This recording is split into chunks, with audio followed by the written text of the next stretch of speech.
कौन सा है। तो कैसे चुनेंगे देखिएगा, ये जो दो संख्या हमारे पास, ये 8 और 1, ये इधर से 2 ये 4, इन दो संख्याओं को हम जोड़ दें या घटा दें हमारी इच्छा अनुसार है, लेकिन हमें 2 लाना अति आवश्यक है, तो हमारा सवाल सही रहेगा। तो देखिएगा, मान लिया हम ये लेते हैं 8 और 1, तो कितना हो जाएगा 9, और 8 में दिए 1 घटा देंगे कितना हो जाएगा 7। इसका मतलब ये पहाड़ा गलत है, आप ये नहीं ले सकते, ये ले सकते। क्यों ले सकते हैं? क्योंकि 4 में से हम 2 घटा देंगे।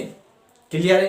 तो हम ये पहाड़ा ले सकते हैं। तो इसको किस प्रकार से जमाते हैं, तो देखिएगा बहुत ही सिंपल तरीके से मैं बताऊंगा किस प्रकार हम जमाते हैं। देखिएगा इस प्रकार जमाते हैं हम। सबसे पहले आप ये करिएगा, जो हमारे पास दिया हुआ है, जैसे एक्स स्क्वायर देगा तो इसका ऐसे लिखना है। फिर क्या करना है आपको, पहले ये लिखे ये लिखते, इससे कोई अंतर नहीं पड़ेगा। मैं आपको जो तरीका बता रहा हूँ इस तरीके से आप करना, बिल्कुल आपका राइट निकलेगा। तो पहले हम 2 लिखते हैं, तो मान लो हम ये 2 लिखेंगे। यदि सवाल में x है तो आप भी x लगा देना, यदि सवाल में y है तो आप भी y लगा देना। फिर क्या लिखा है 4, तो हम माइनस के यहाँ 4 लिखेंगे और वही x लिखेंगे। दोनों जगह पहले माइनस लगा देना, ये मैं कह रहा हूँ। फिर मैं आपको तरीका बताऊंगा, ठीक क्लियर। अब लास्ट में देखिएगा माइनस, ये 8 है, तो 8 के हमने टुकड़े किए, क्या किए 2 गुणित 4, तो आप चाहे तो 2 गुणित ये 4 इस टाइप से लिख सकते हैं। यहाँ तक क्लियर है? अब ध्यान देना आप मेरी बात पे। हम क्या कर रहे हैं, इन दोनों संख्याओं को हम बताओ जोड़ेंगे घटाएंगे तब 2 आएंगे। तो बताओ जोड़ने पर 2 आएंगे, घटाने पर तो घटाने पर, बिल्कुल राइट। और घटाने पर काय के आएंगे, माइनस के। तो आप क्या करेंगे, इन दोनों में जो बड़ी संख्या है उसके आगे तो आप माइनस रहने देना, और जो छोटी संख्या है उसके आगे प्लस कर देना। यानी कहने का मतलब ये, जो संख्या अगर माइनस का आपको लाना है तो बड़ी संख्या के आगे माइनस का चिन्ह होना अति आवश्यक है। यदि आपको प्लस का लाना है तो बड़ी संख्या के आगे प्लस का होना अति आवश्यक है। वैसे भी आप देख सकते हैं, ये प्लस के 2, ये माइनस के। 4 में से 2 घटाएंगे कितने बचेंगे, 2 का माइनस के, माइनस के 2 बच गए ना। हमारा सवाल बिल्कुल राइट है। अब आप अगली स्टेप में क्या करेंगे, आप ये 2 संख्या देखना है, 2 संख्या, इन दोनों में से क्या करना है, कॉमन लेना है। कॉमन मतलब जिसमें दोनों जगह भाग चला जाते हैं। सबसे पहले x लिखेंगे, तो यहाँ पर बचेगा x प्लस, ये x बाहर निकाले क्या बचेगा आपका 2, तो 2 लिखेंगे। माइनस, इसमें देखो 4 4 दोनों जगह 4 कॉमन लेंगे, क्या बचेगा x, ठीक है, माइनस। अब ये 4 कॉमन लेके क्या बचेगा 2। अब आपको यहाँ विशेष एक ध्यान रखना है, यदि ये दोनों संख्या सेम आ जाती है, यानी चिन्ह में भी सेम आना चाहिए और अंकों में भी, दिखने में भी सेम होना चाहिए, तो सवाल आपका बिल्कुल राइट है। और यदि चिन्ह में भी परिवर्तन है, संख्या में परिवर्तन है, इसका मतलब आपका सवाल कहीं ना कहीं गलत है। तो देखिएगा यहाँ प्लस चिन्ह या माइनस चिन्ह, तो आप क्या करेंगे, यहाँ पर प्लस चिन्ह लगा देंगे, यानी बिल्कुल हमारा राइट हो चुका है। मतलब सबसे बेस्ट तरीका ये है, लेकिन इसका मेन कारण ये है कि हमने जो माइनस चिन्ह है इसको कॉमन लिया, इसलिए माइनस के कॉमन लिया तो हमने प्लस हो चुका है, ठीक। अब देखिएगा ये दोनों बिल्कुल सेम आए, इन दोनों संख्या में को भी कॉमन लेंगे, इन दोनों में से कोई सी भी क्या करोगे आप 1 लिख सकते हो, तो हमने 1 लिखा। अब देखिए इस पूरे के पहले क्या लिखा है यहाँ पर x, और इस पूरे के पहले क्या लिखा है माइनस का 4, तो ये दोनों हम यहाँ लिख देंगे। यहाँ तक क्लियर।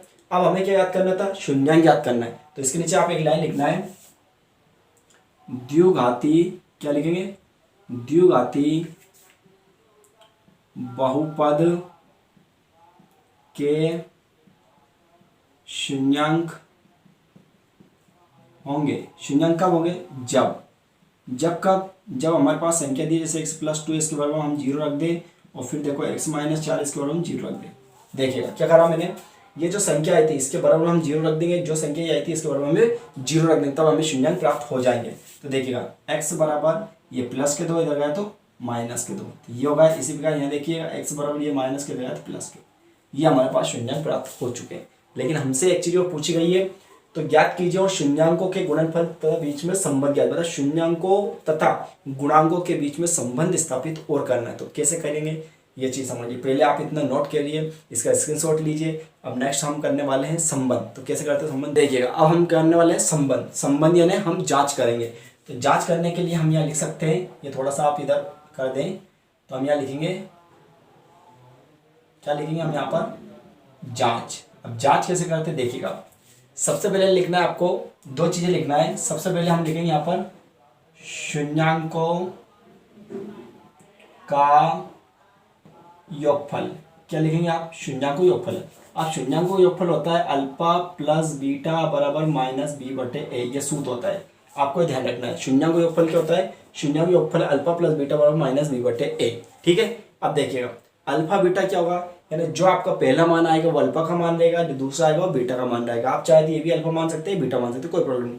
लेकिन बी और ए का मान क्या मानेंगे, तो देखिएगा जो हमारे पास सवाल था इसमें जो हमारी पहली संख्या रहेगी इसको ए मानना है, इसको बी मानना है और इसको सी लेके चलना है। बस इस टाइप से आपको मान के चलना और मान रखना है। देखिएगा सबसे पहले हम अल्फा की जगह क्या लिख देंगे यहाँ पर -2, तो हम यहाँ अल्फा की जगह क्या लिख देंगे माइनस के 2। अब देखिए बीच में प्लस का चिन्ह हमने लगाया, फिर बीटा, तो बीटा के लिए आप क्या लिख देंगे यहाँ पर हमारे 4, तो 4 लिख देंगे बराबर, फिर माइनस, फिर बी माइनस, फिर बी देखिए तो बी का मान आप देखिएगा यहाँ कितना है -2, तो हम क्या लिख देंगे -2 इसलिए क्वेश्चन में यहाँ पर लिखेंगे। फिर उसके बाद में ए, इसको थोड़ा सा मैं अच्छे लिख दूँ ताकि आपको दिखाई दे।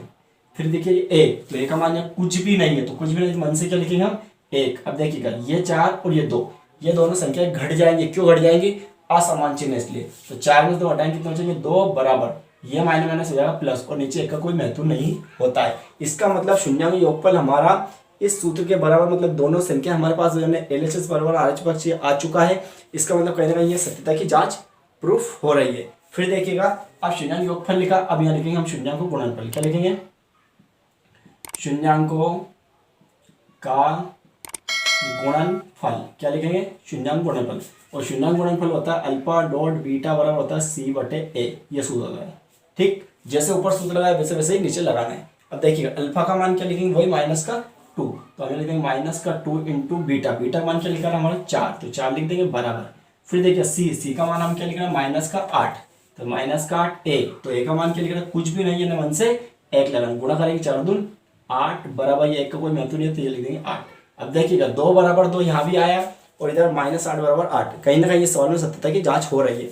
देखिएगा इसके बाद आपको क्या करना है, बस एक लाइन लिखना है, वो एक लाइन कहाँ से लिखना है, क्वेश्चन में से ही लिखना है, क्वेश्चन आएगा तो क्या लिखना है यहाँ से आप लिख दें थोड़ा सा, ये जो लाइन है ना बस ये लाइन आपको लिखना है, तो क्या लिख देंगे यहाँ पर थोड़ा सा आपको लिखना है अतः यही, क्या लिखेंगे अतः यही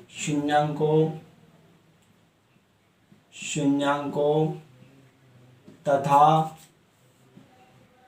गुणांकों के बीच के संबंध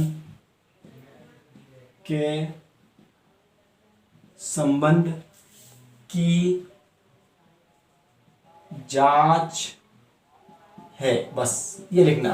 ठीक है, बस इतनी सी लाइनों और आपको लिखना है। तो इस टाइप से आपका ये सवाल, पहला सवाल बिल्कुल कंप्लीट हो गया। वैसे जांच बहुत कम एग्जाम में पूछा जाता है, लेकिन कभी कभार बाई चांस पूछे तो आप इस टाइप से कर सकते हैं। तो यह मैंने पहला सवाल आपको बताया है। इसी प्रश्नवाली में और भी सवाल है, तो आप चाहें तो खुद कवर करें। यदि बाई चांस आपको नहीं आते हैं तो मुझे कमेंट में जरूर बताएं, तो मैं हो सकता है उस सवाल का वीडियो बनाकर आप अपलोड कर दूँ और वो आप तक पहुँच जाए। तो इस टाइप से हमारा आज पहला सवाल कंप्लीट हो चुका है। नेक्स्ट आपको ही करना है। पूरा वीडियो देखने के लिए थैंक यू सो मच। अब हम मिलते हैं नेक्स्ट प्रश्नवाली में।